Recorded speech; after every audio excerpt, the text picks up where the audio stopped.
and Go, and humans have now lost another battle over texting. A new study shows that software is significantly better than we are at typing text messages. Here's NPR's Kriti Shahani.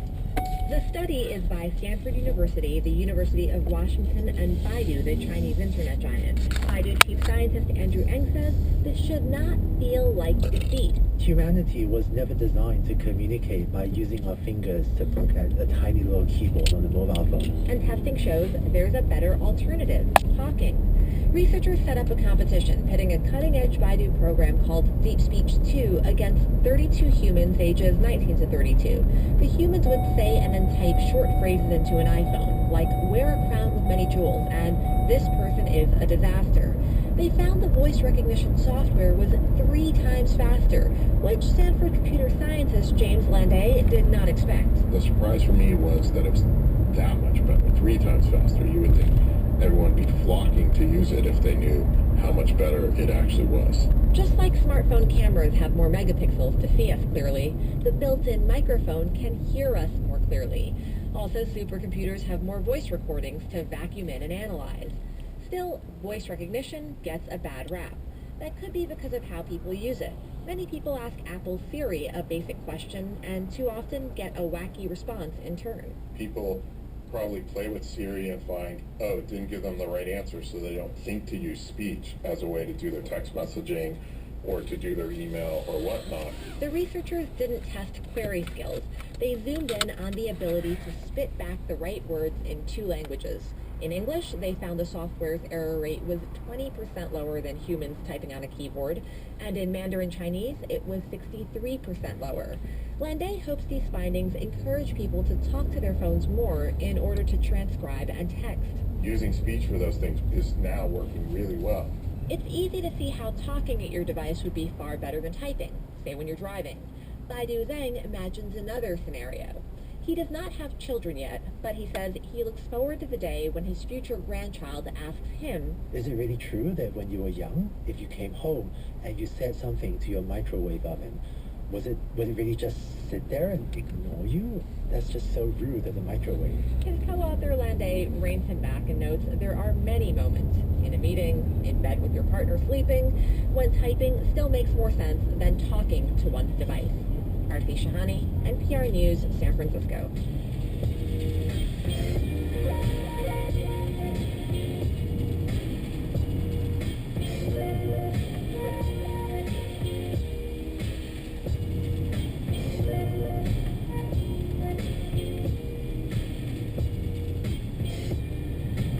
You're listening to All Things Considered from NPR News. FAU offers a 2-year Master of Accounting in Forensic Accounting. Courses online or on campus start end of August. GMAT is not required to apply. More at forensicaccounting.fau.edu or 855-JOIN-FAU. Well, the conventions are over. Candidates have been nominated. With less than 3 months to Election Day, we don't know what's going to happen between now and then, but whatever it is, we'll be here to help you understand it. Listen every day. Listen every afternoon here on 91.3 WLRN to all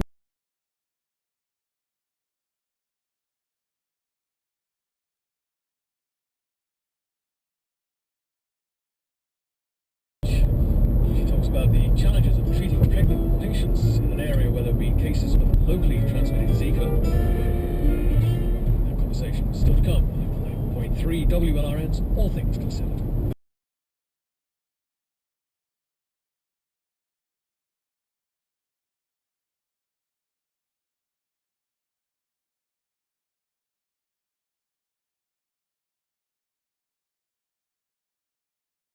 The Public Schools wants you and your family to stay safe from the Zika virus. Visit zikaresources.dateschools.net to learn how you can protect yourself and your loved ones.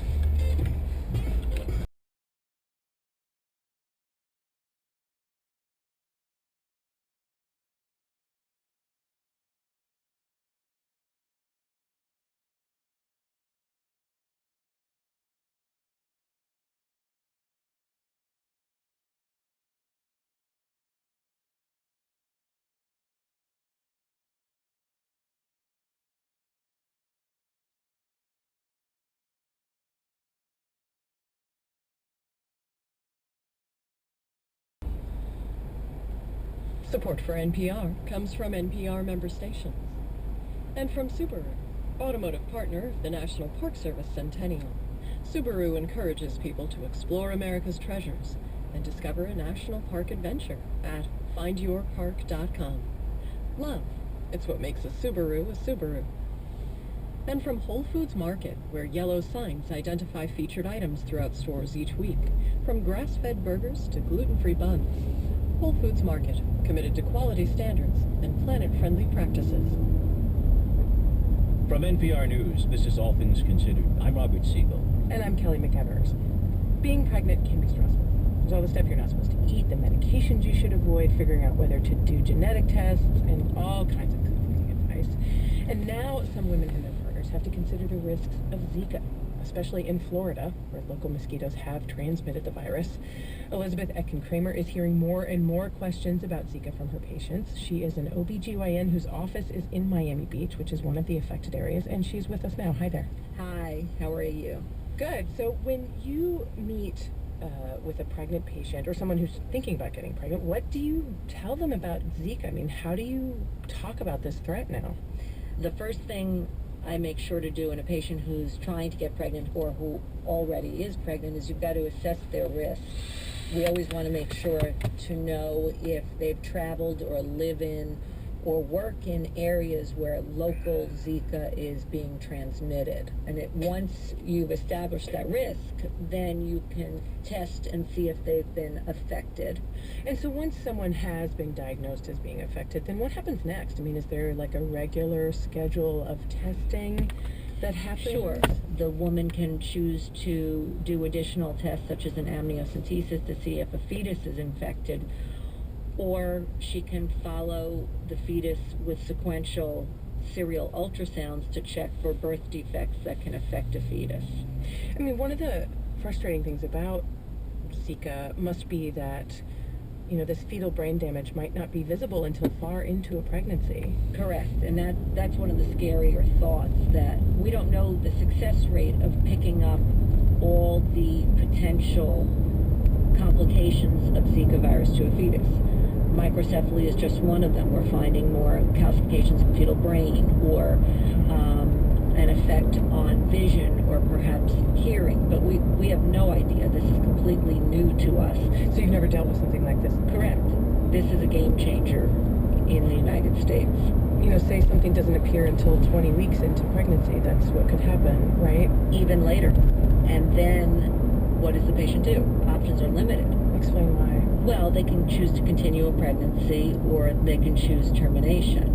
But Florida law prohibits termination after 24 weeks, isn't that correct? Mm-hmm. So if something isn't detected Correct. until after that, that wouldn't be an option for the woman? No, unless they choose to go elsewhere. As an OBGYN in the middle of this, do you feel like people are coming to you scared and you're in a position to try to kind of talk them down? Absolutely, but when you're dealing with us, there's an emotional component that you can't, no matter what you say, it's frightening. I saw a patient today who's 7 weeks pregnant, and her husband said to me, should we move? Should we go away? I said, do you have the resources? And he said, yes. And I said, well, if you want to decrease your chances of getting infected with a mosquito carrying Zika, then sure. But the majority of my patients don't have that option. Right, and so for people who, you know, don't have that option, the best advice you can give is stay away from mosquitoes. Well, prevention, avoiding mosquito bites, wearing long sleeves, insect repellent, keeping in air conditioning, keeping windows closed, all those things can decrease transmission of the virus. Beyond the advice to wear insect repellent and avoid mosquitoes, how do you counsel people about sexual transmission? It's ironic that patients are trying to get pregnant or already pregnant and we're telling them to use condoms, but that's exactly what we're telling them to do. So for someone who's thinking of having a child, do you say, wait until winter? You know, that's something that is very easy to say to a young patient, to a 20-year-old, but how do you say that to a 40-year-old who's dealing with decreasing ovarian reserve and who wanted to get pregnant yesterday? Because every minute for them counts. Dr. Elizabeth Etkin-Kramer is an OBGYN in Miami Beach. Thanks so much for your time today. Thank you. Scientists had high hopes that the new medical technologies known as precision medicine would give crisp, clear answers to patients facing hard decisions. But a study involving early-stage breast cancer shows that precision tests based on genetic fingerprints don't take away the uncertainties. NPR's Richard Harris explains. As is true for many cancers, breast cancer responds best to treatment when it is caught early before it has spread throughout the body. Dr. Fatima Cardoso says that creates a conundrum for doctors and patients alike. When in doubt, we tend to treat. So we know that we over-treat the patients with early breast cancer. Cardoso is a breast cancer specialist at the Champalimaud Clinical Center in Lisbon. She helped organize a huge study throughout Europe to see whether a commercially available genetic test called MammaPrint could help reduce that over-treatment.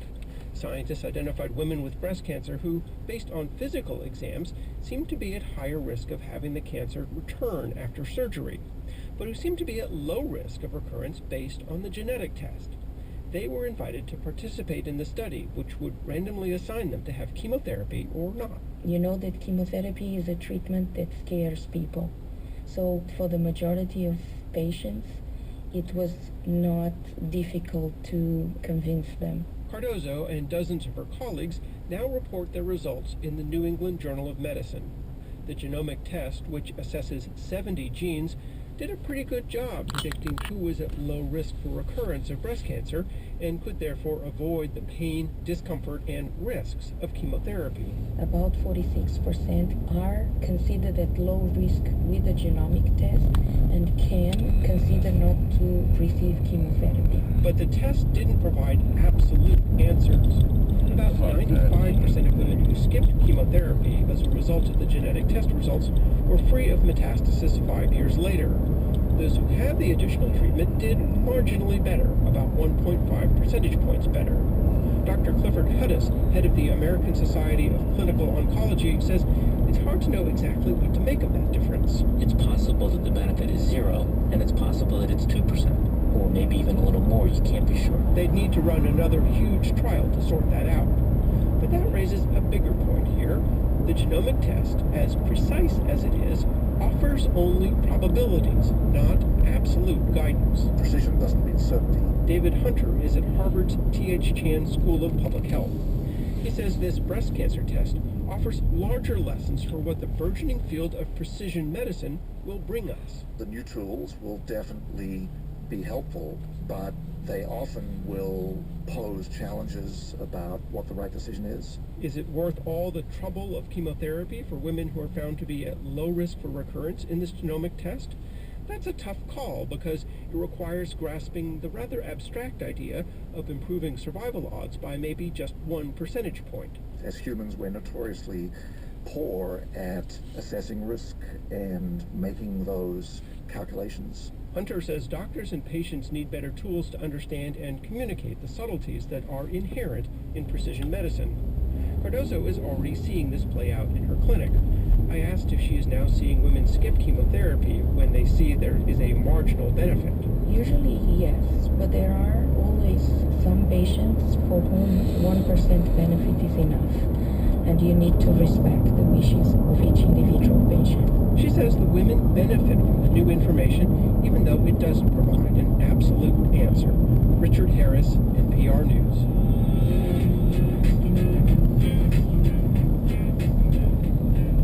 This is NPR News. It was a dark and stormy night. Fog rolled in. The smell of gunpowder and death hung in the air. Murder was the only thing on my mind. As I approached the crime scene, I knew I was going to need help cracking this case. My thoughts led me to a station in South Florida. Solve the latest crimes with a different detective every weeknight on WLRN TV.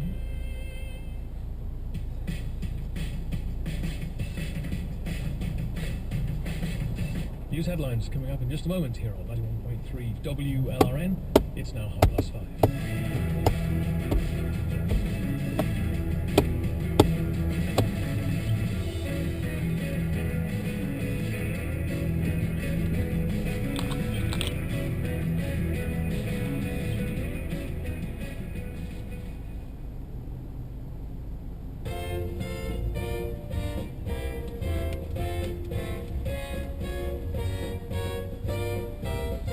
Things Considered from NPR News. I'm Robert Siegel. And I'm Kelly McEvers. There's a crime wave in the U.S. and all across the country inside Walmart.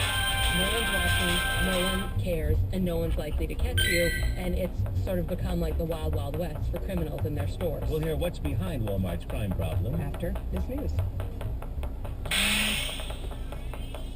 Live from NPR News in Washington, I'm Janine Herbst. Militants have attacked the American University of Afghanistan in Kabul. According to hospital officials, at least one person is dead, more than a dozen others are injured. Jessica Tina is a student at the university. She said she had friends who thought she was a student when he had dinner. She was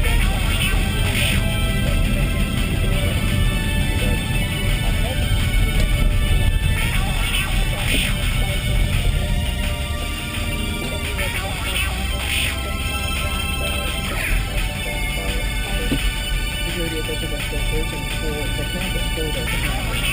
In Louisiana, more people are applying for federal disaster assistance. There's been historic flooding in and around Baton Rouge that left at least 13 people dead, around 60,000 houses damaged. State officials say 119,000 people applied for Federal Emergency Management Agency assistance. More than $132 million in aid has been approved by FEMA. Meanwhile, NPR's Kirk Sigler reports some parts of the state are still dealing with floodwater almost 2 weeks after the storm began. There are some places, like this neighborhood that I'm in Lafayette anyway, that still are partially underwater. Right now I'm looking at a mobile home park across from this highway with a couple of feet of foul brown water still in it. The air is hot, it's humid, and it smells really swampy. And across the highway, I'm looking at a whole used car lot with standing water in it still that I assume is beyond repair. NPR's Kirk Sigler. At least 120 people are dead in a magnitude 6.2 earthquake that struck several towns in central Italy today. Officials are digging through the rubble with their hands trying to find survivors, and officials say an 8-year-old girl was pulled out alive. Quake and aftershocks were felt across the wide region, including Rome. Wall Street lower by the bell. This is NPR. From the WLRN studios at the Miami Herald, I'm Christine DiMattei. Hurricane hunters found tropical storm force winds in the weather system known as Infest 99 earlier today, but it's still not a named storm. Meteorologist Jeff Huffman has details. Despite wind gusts over 50 miles per hour and some of the thunderstorms around Infest 99, there still wasn't a tightly wound, closed center of circulation. Until then, the National Hurricane Center will likely not name it Tropical Storm Hermine. Jeff says we should know much more about where this system is headed by Friday. Similar to Tropical Erica last year, if it takes a more southern route and moves over the mountainous island of Puerto Rico or Hispaniola, it could dissipate altogether. If it slides just to the north of the islands, though, conditions are more favorable for some development on its journey toward potentially Florida. And just a reminder that updates on weather in the tropics are always available via the mobile app Florida Storms. That's a free service of the Florida Public Radio Emergency Network. This is WLRN Miami Herald News. I'm Christine DiMattei. Here's Andy. Thank you, Chris. It's All Things Considered here on 91.3 WLRN. FAU offers a Master of Taxation program. Courses online or on campus start end of August. GMAT is not required to apply. Information at taxation.fau.edu or 855-JOIN-FAU. If you're looking for office or retail space, you can check out downtown Hollywood for great locations with high visibility in mixed-use developments and in Hollywood's charming historic district. More at hollywoodcra.org or 954-924-2980. The University of Miami invites ambitious business professionals and seasoned executives to learn more about the Miami MBA. With both weekend and evening programs, you can earn the Miami MBA without interrupting your career. The next classes begin in January. You can learn more at the next information session on Wednesday, August 31st on the Coral Gables campus, where you can meet current MBA students and the MBA admissions team. Registration for the MBA information session on August 31st is at miamimba.com.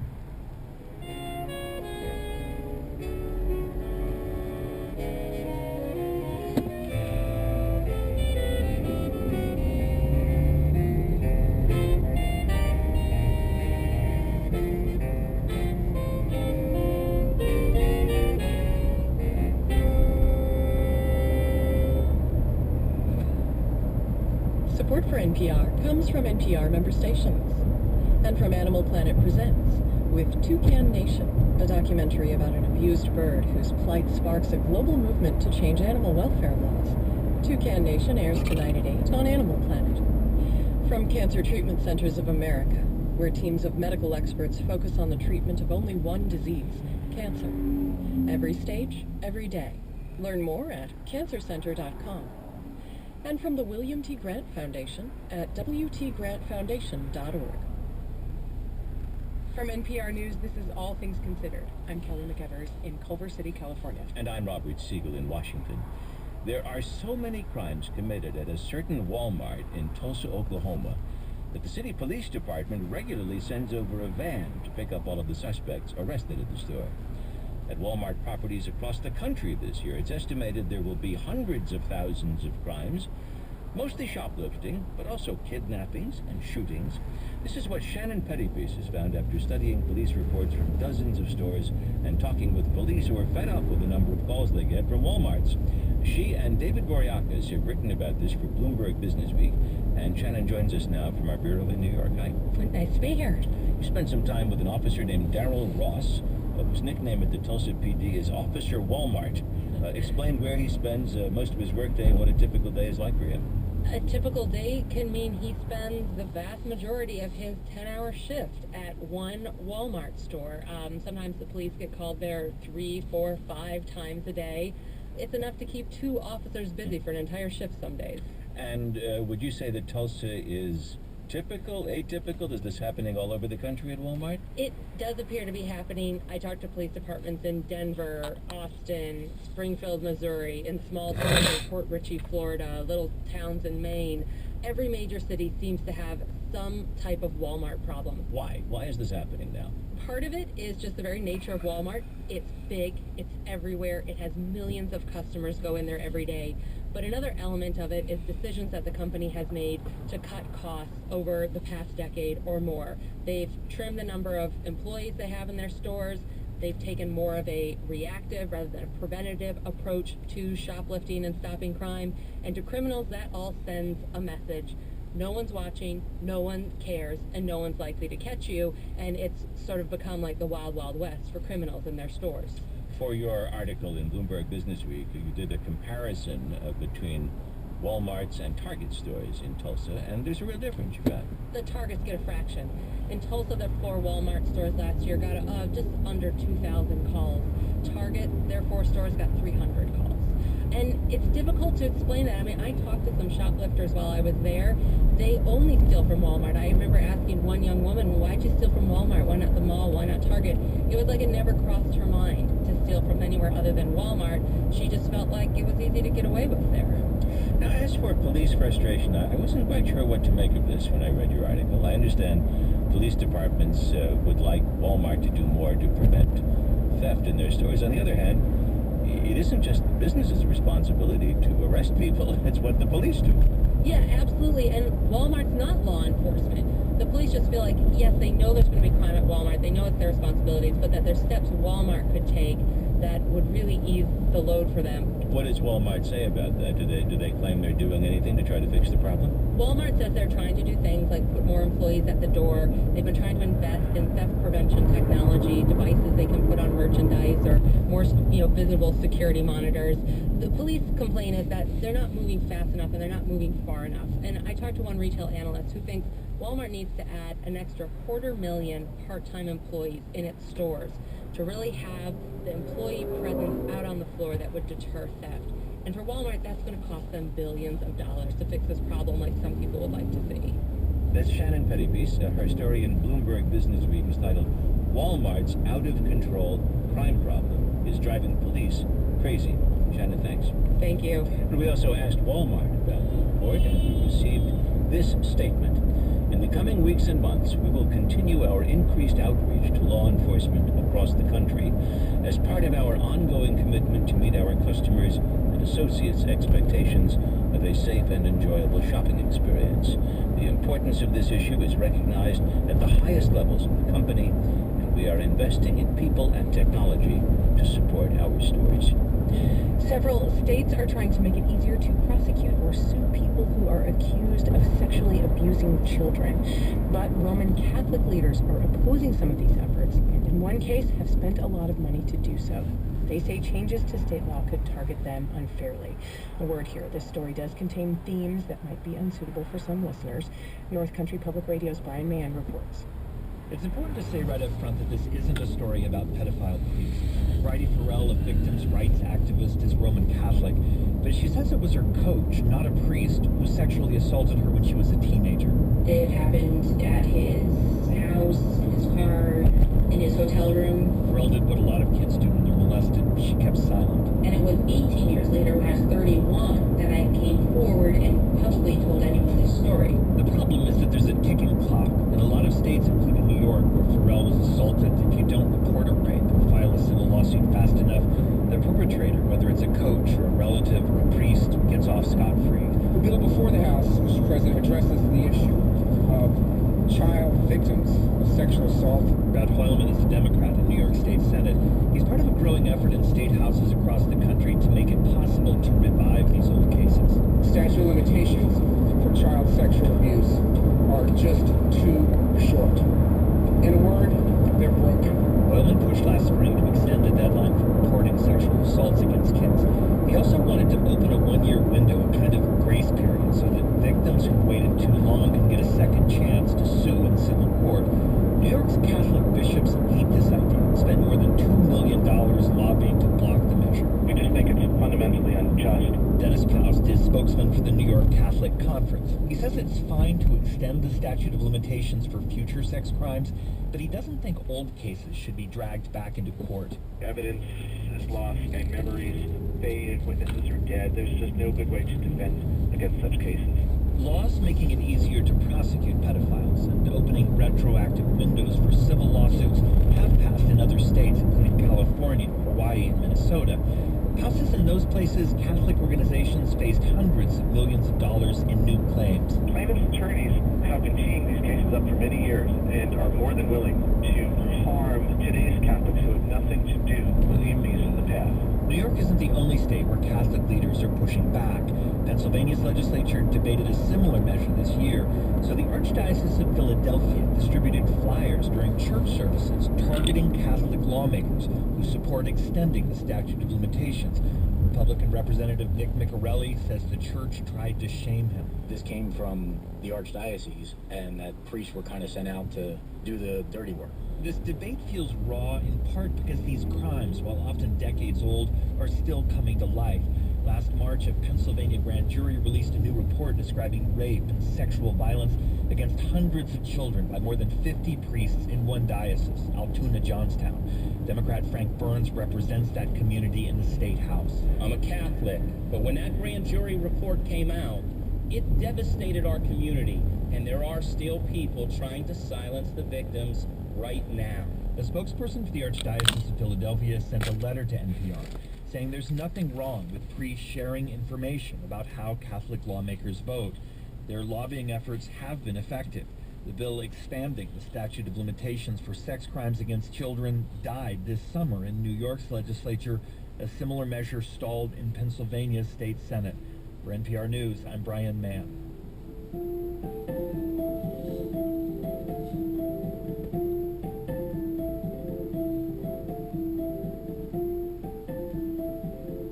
You're listening to All Things Considered from NPR News.